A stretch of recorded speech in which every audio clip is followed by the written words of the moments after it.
সবার মুখে কিশোর নেতা মুদের বিপিনুর। কারণ অনেক হইছে হামলা, অনেক হইছে মামলা। আমরা কি ভাই আওয়ামী লীগের বাপ দাদার কামলা? 9 মাস যারা যুদ্ধ করে আনছে স্বাধীনতা, স্বৈরাচারদের মুখে শুনছি বড় বড় কথা।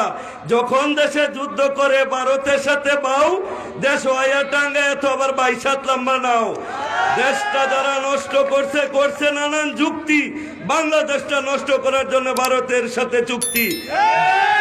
গোপালগঞ্জে জন্ম লইছে ভয়ঙ্কর এক নারী, হাজার হাজার মানুষ মাইরা শেষে ছাড়ছে বাড়ি।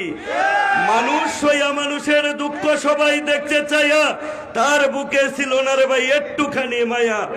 কত বড় হয় না ঘর বানাইছে আয় না, উর্বেদা দিছে টিন, মানুষে বুঝছে না রে ভাই রাইতার দিন। মুনাফেক তারে কয় নতুন কইরাছিন, তারা বুন দুইটা হেলিকপ্টার উইডা গেছে গা ফলাইয়া, ফাফো গেছে খলাইয়া। কারণ যারা গেছে ভারত তারাই তো না ফেরত। যতই করো রাম রাম, যতই করো টাম টাম, হইতো না আর চাইরে না কাম। শফিকুল ইসলাম শফিক ভাই দিছে দাওয়াত, আমি কিন্তু ডিল দিছি না আওয়াত। কারণ এমন একটা নেতা বুঝে পাকন দিয়ার বেতা, কইতাছি তার কথা। এই এলাকায় জন্ম, কাতারে করো কর্ম, যে নেতার নাই অভাব, মানব সেবা করা হইছে স্বভাব।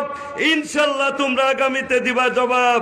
কারণ মার্কাটা হইছে টাক, তোমরা কইরো না রাগ। 6টা হইছে চাক্কা, খালি দিবা ধাক্কা।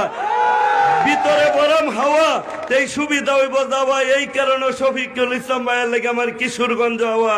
আর বিপিনুরের মতো নেতা আর যাবে না পাওয়া। কারণ যার আছে শিক্ষা, টাকা পয়সা কারো কাছ থেকে খাইতো না সে ভিক্ষা। কত হইছে হামলা, বিনা কারণে হইছে মামলা। রিমান্ডে না করছে রাও, তবু বুঝছে তোমার ভাও, টেহা চাইছে না ভাও।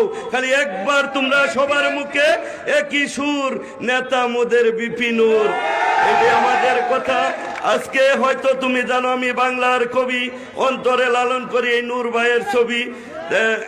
হাতে সময় অল্প, পরে আবার করব গল্প। সকলকে ধন্যবাদ। আসসালামু আলাইকুম।